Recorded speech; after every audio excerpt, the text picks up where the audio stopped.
পেঁয়াজের উপর মধু ঢালুন, তারপর দেখুন কি ঘটে।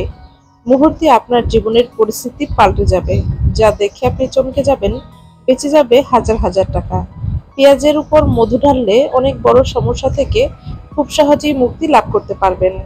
যেই সমস্যা থেকে মুক্তি লাভের জন্য হাজার হাজার টাকা খরচ করেছেন, অনেক পরিশ্রম ছুটোছুটি করেছেন, কিন্তু কিছুতেই সেই বড় সমস্যা থেকে মুক্তি লাভ করতে পারেননি, সেই সমস্যার সমাধান ঘটবে পেঁয়াজের উপর মধু ঢাললে। পেঁয়াজের উপর মধু ঢাললে কি ঘটে তা দেখতে এবং জানতে হলে আমার আজকের এই ভিডিওটি সম্পূর্ণ দেখুন এবং আমার সাথেই থাকুন। নিয়ে নিয়েছি একটি বড় সাইজের পেঁয়াজ। পেঁয়াজটাকে ছুরির সাহায্যে খুব ভালোভাবে ছিলে ধুয়ে পরিষ্কার করে ছোট ছোট টুকরা করে কেটে নিচ্ছি। তো আপনারা এভাবে ছোট ছোট টুকরা করে কেটে নেবেন।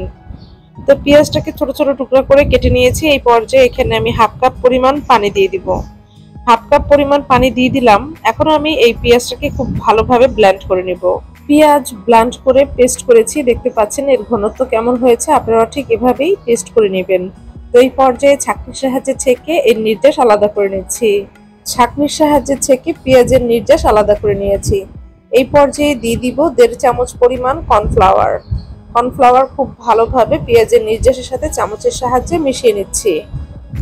দিয়ে দিব রোজ ওয়াটার। এখানে আমি 2 চামচ পরিমাণ রোজ ওয়াটার দিয়ে দিচ্ছি। এখন আমি উপাদানগুলোকে একটি স্টিলের বাটির মধ্যে নিয়ে নিলাম।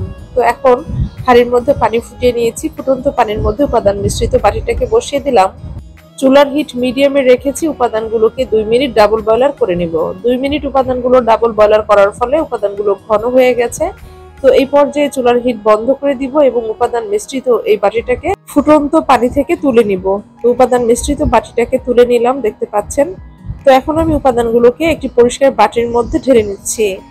তো উপাদানগুলোকে ঢেলে নিয়েছি। এখন উপাদানগুলোকে খুব ভালোভাবে ঠান্ডা করে নিব।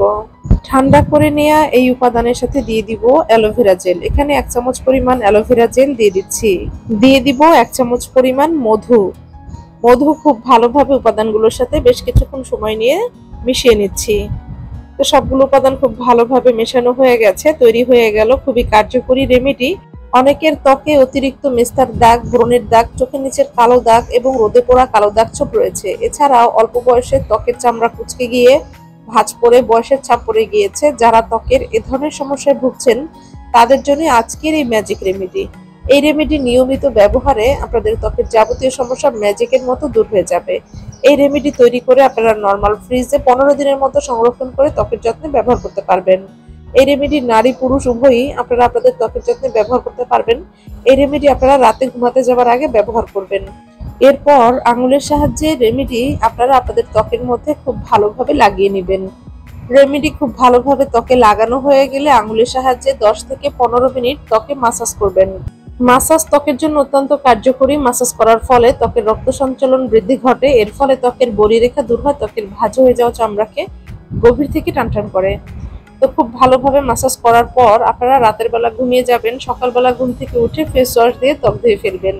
এই নিয়মে এই রেমেডি একবার ব্যবহার করার পরে কিন্তু আপনারা আপনাদের ত্বকের খুব ভালো পরিবর্তন লক্ষ্য করবেন। ভালো ফলাফলের জন্য আপনারা এই রেমেডি প্রতিদিন রাতে ঘুমাতে যাবার আগে ব্যবহার করবেন। নিয়মিত ত্বকের যত্নে এই রেমেডি ব্যবহারে আপনাদের ত্বকের যাবতীয় সমস্যা ম্যাজিকের মতো দূর হয়ে যাবে।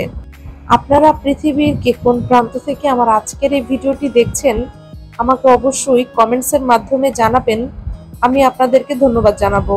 আশা করি আজকের এই ভিডিওটি আপনাদের কাছে ভীষণ হেল্পফুল হয়েছে। ভিডিওটি ভালো লাগলে ভিডিওতে একটি লাইক দিবেন, বেশি বেশি করে শেয়ার করবেন।